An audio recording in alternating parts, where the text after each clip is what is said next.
It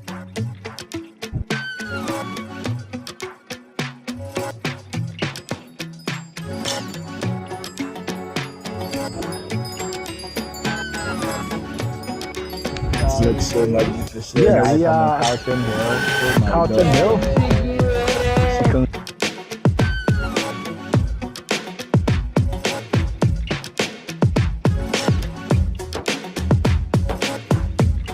Hello and welcome back to my channel. My name is Isaac Edupobi, a senior support worker currently living in the UK. If today is your first time joining me on this channel, I would like you to subscribe, like, share, and turn your post notification button on so that whenever I post new videos, YouTube will recommend my videos to you. In today's episode, I'll be sharing with you some hacks or some research tools that would help international students navigating their way in the UK when it comes to academics. I've had a lot of students coming to me asking me that they are kind of confused, especially with the academic system of the UK. Obviously, because these students are coming from Africa, Asia, the way of writing, the way of like writing essays, constructing essays, arguing, or whatsoever is very, very, very, very different. And I've had a lot of friends who are currently in the UK asking me what are some research tools or what are some online platforms that can help them write very good essays. Most of these individuals are studying courses like international relations, psychology, social work, sociology, and stuff like that. So in this video, I'm just going to give you some tidbits and some hacks or some online platforms that you can use to enhance your essay writing, which will make your essay writing look very top notch. I use these online platforms as well, and it made my essay stand out. And in this video, if you follow me through to the end of the video, I believe that you would learn a lot from the information that I'm about to share. So the first online platform, or I'll say AI platform that will help you in terms of your essay writing in the UK is Grammarly. Yeah, so Grammarly is more or less an AI academia platform, which helps not just even students, but businessmen as well, or those in the business field to generate whether emails, to check for plagiarism, paraphrasing, and stuff like that. So with Grammarly, what Grammarly does is that when you upload your document, Grammarly will check for mistakes, grammatical errors. They'll check to see if you've plagiarized and stuff like that. They have the basic account whereby it's totally free. It will just check your basic writing and spelling. And one thing that I would tell people is don't use the basic Grammarly how do you call it, account or subscription. Why? Because it doesn't give you the opportunity or the chance to explore the advanced features such as checking for coherence, accuracy, checking for like subject verb agreements, plagiarism, and stuff like that. So I always tell students that if they would go in for Grammarly, they should make sure that they go in for the premium, how do you call it, subscription. And with the premium subscription, they have monthly, quarterly, and yearly. So if you know that, let's say your course is finishing in 6 months time, or you just need Grammarly for your dissertation, what you'd have to do is you can get about 3 or 4 friends. I know I shouldn't be saying this, but that's one strategy to go about it, because if you do the yearly subscription, it should be almost about £100 or thereabouts. But it's up to you. You can do the quarterly or the yearly. For me, I think the yearly helps, because if let's say you are splitting the cost between 4 people, in the end, each and everyone will end up spending like £25 in subscribing, and you can use this account for almost a year. And that's what I did when I was doing my masters in the UK. So I had friends and I told them about Grammarly and I told them to subscribe. It's very helpful, and they subscribed. So about 4 or 5 of us were sharing the same account. I know I shouldn't be really saying this, but it's more or less like a strategy that you can adapt if you really want to use Grammarly.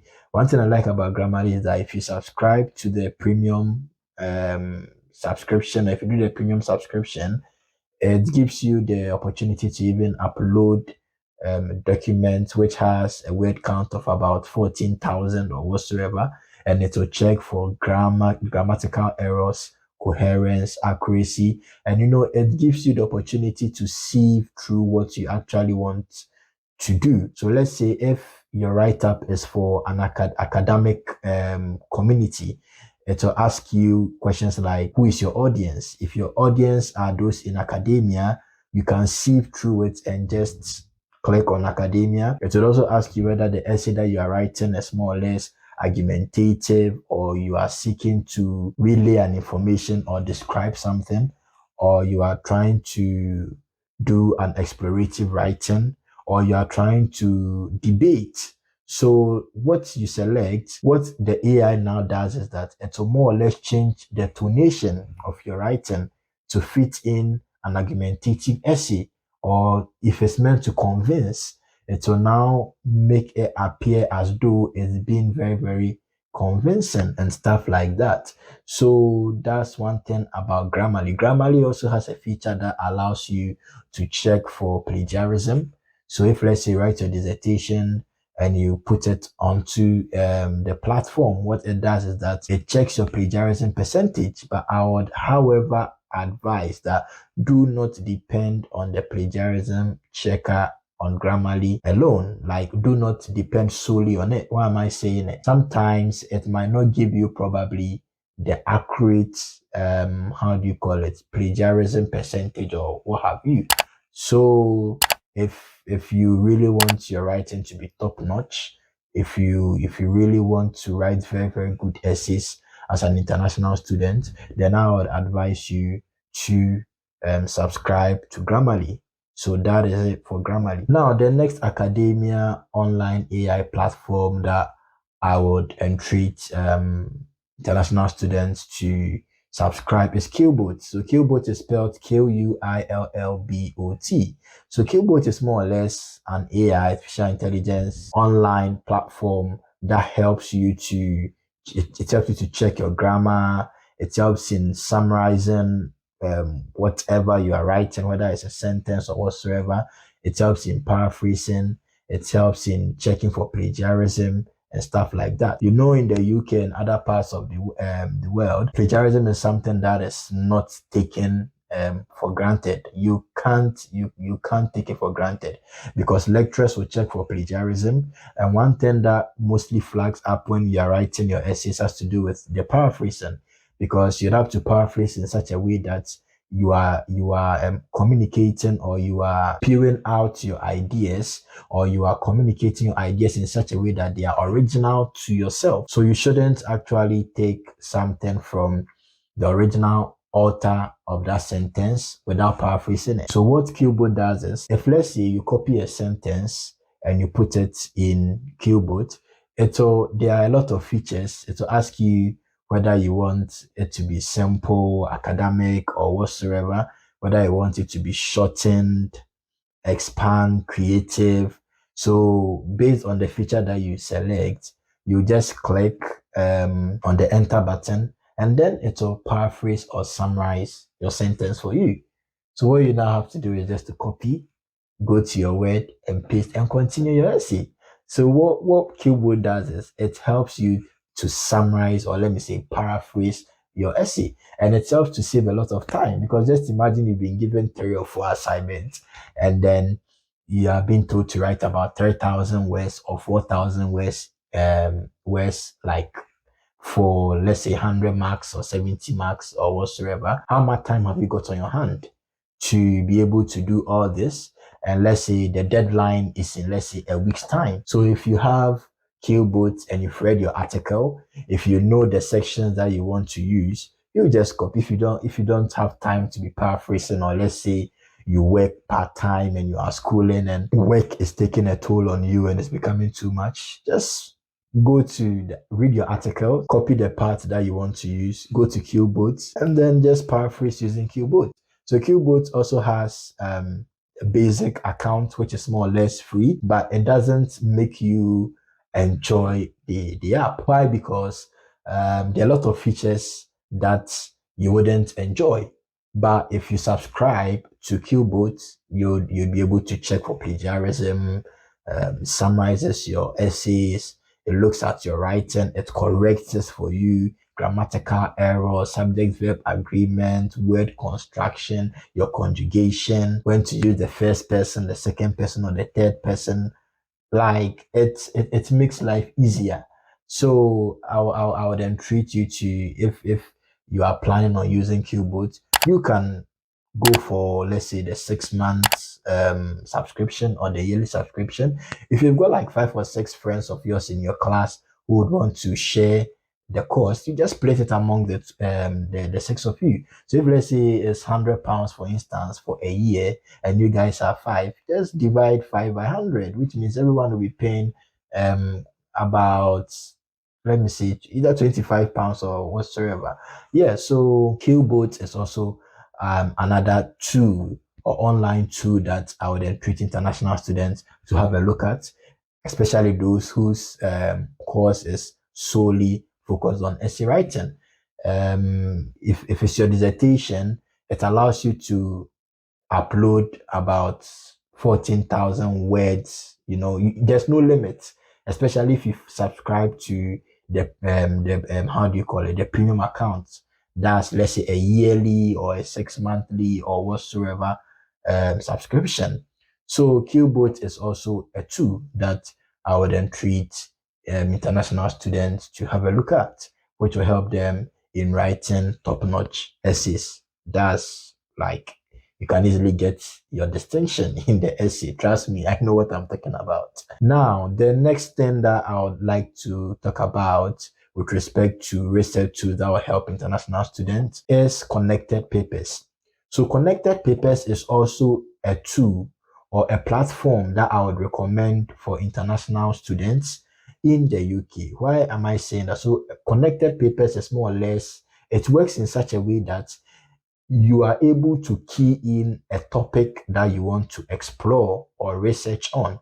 Now, once you key in what you want to research on, what connected papers now does is that it generates a visual graph of different work that has been done from how do you call it, the topic that you want to focus on. So for instance, if, let's say, you want to write something about unpacking the Russian-Ukraine war from a realist perspective, or examining how climate change is having an impact on, let's say, people living in the US or whatsoever. So if you key in the main topics or title of the research that you want to do into the search button, and click on the search button, it will generate a list of topics that people have written on the said research topic that you want to investigate. So you can sift through and check the topic that matches what you want to focus on. Now, if you find one and you click on, let's say, the first topic that came up from the main search that you did, it will now generate a visual graph for you. Now, with the visual graph is basically researches that people have done, references that they used, and an article that have been written from like the main article that you choose. So if, let's say, someone like let's say J.J. Rousseau has written a book, and probably when you tried looking at, let's say, state of nature, and then J.J. Rousseau's article came up.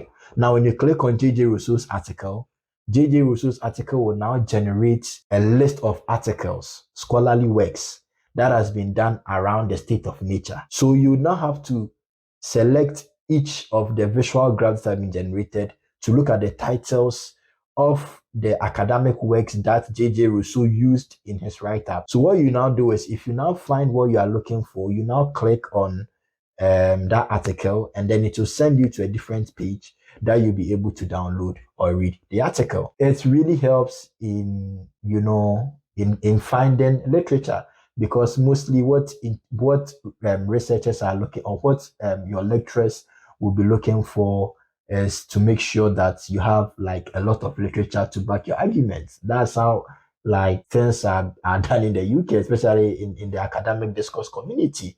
You don't just say something and leave it there. You need to back it up with scholarly write-ups. So if you are writing something about, let's say, liberalism or realism, and you want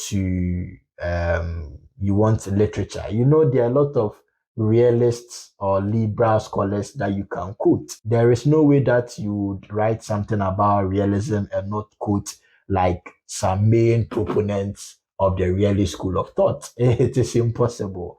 So connected papers helps, in getting literature for your essay, your dissertation. That's what I used.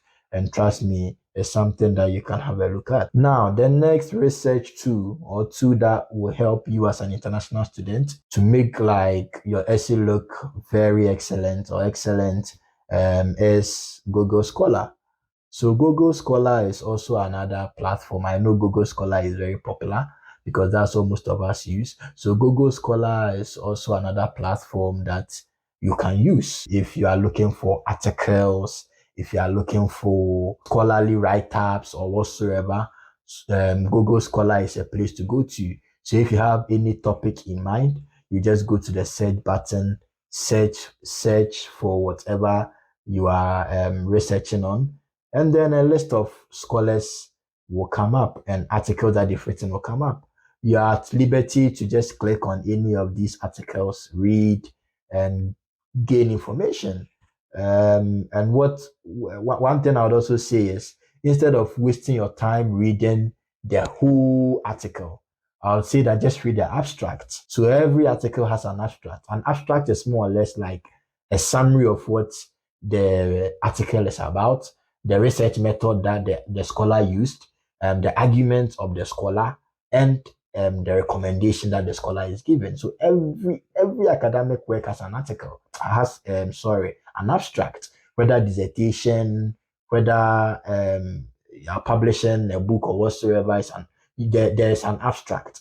So when you go on Google Scholar and you click on the article, read the abstract. The abstract is, you see abstract written on the top, about 200 words. Just make time, read. Once you read the abstract, it will give you an idea of what the article is about and whether it's related to your topic or not, or the topic that you want to explore or not. If the abstract doesn't give you the needed information that you need, read the introduction and then read the conclusion. That's the strategy. Sometimes you don't need to read the whole lot. If you read the introduction will give you a synopsis of what the article is about. It will tell you the arguments that the scholar is putting across. It will tell you the research method that the scholar is using. It will tell you the number of sections that the article is divided into and what each section talks about. So if, let's say, you are looking at realism or as a theory, you are looking at realism as a theory, and you need to write something, let's say you want to focus on Taliban taking over Afghanistan using a constructivist approach or whatsoever. So if you get the article, you read the abstract.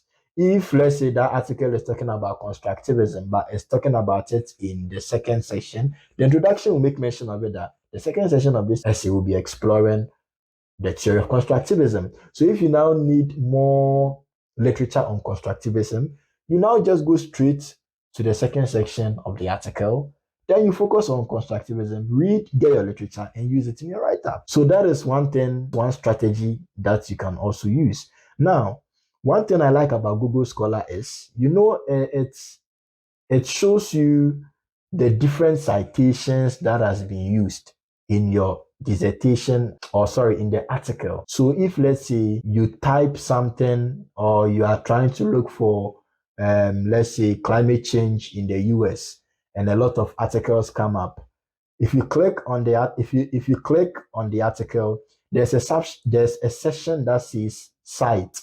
Now, if you click on site, it will generate a list of referencing styles that has been used or um, that is recommended per that school of thought.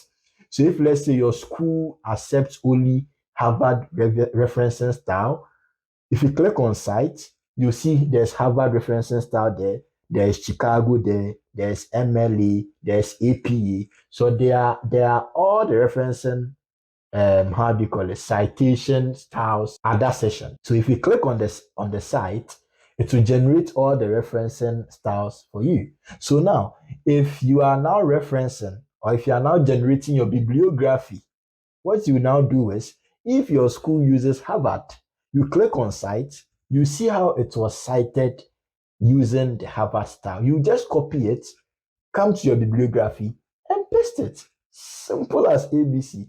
You don't need to type every single article. Like it's time wasting. It's time consuming. Trust me. All that you have to do is go to Google Scholar, click on site. It will generate a list of citations and referencing styles. You choose the one that your school approves of.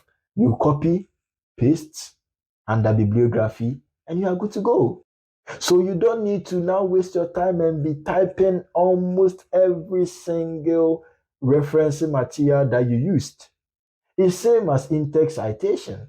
Same. If it's Harvard, you know that Harvard is surname, the year, and then the page number. Simple as that. Very simple as that. I'll do a video to explain, all these referencing styles. But Google Scholar is definitely a research tool that you need to have a look at when you come to do your studies in the UK. And I would say the final research tool that will also help you is Mendeley.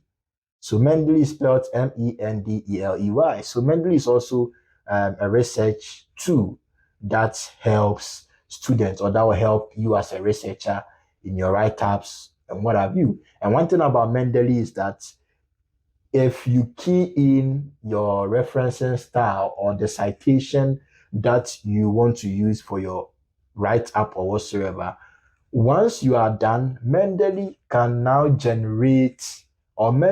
now generate a reference list, a reference library for all the citations that you've done, whether in-text citation or it will generate everything for you. And you can pin Mendeley. I don't know how to put it, but it's more or less like you add it to, your Word documents, like in Microsoft Word. You can add Mendeley to the Word platform, so that Mendeley will be more or less like, if you key in the referencing style that you want to use and the reference materials, Mendeley will now generate everything for you in text citation, bibliography, and it's very easy to navigate your way through. So yeah, so basically these are some tools, research tools, academic tools that will help you in your essays in the UK as an international student. I know how it feels when international students come to the UK, and the writing style is very, very different, and it can be time consuming, especially writing 4,000 word essays. It's not easy. Reading articles, reading books, it's not easy, but you always have to be smart. You always have to be smart. So these are some strategies or hacks that you can adapt as an international student in the UK. Not just in the UK, even students in Canada, US can also make use of this information. So these are some hacks that will help you in scoring distinction in your essays. If you've enjoyed the video up until now, I would want you to do one thing for me. If you've not yet subscribed, I would want you to subscribe to this channel. If you don't like my videos, I know most of you watch, but you don't like, I would want you to like, share with your friends and your loved ones. Who knows, somebody might be of benefit to this video. like, share to your loved ones, your friends, your family, and turn your post notification button on so that whenever I post new videos, YouTube will recommend them to you. So thank you very much for granting me your audience and staying with me through to this point. I know this video is packed, but it's worth listening to the entire video till the end. So thank you very much. And until then, I'll see you in my next video.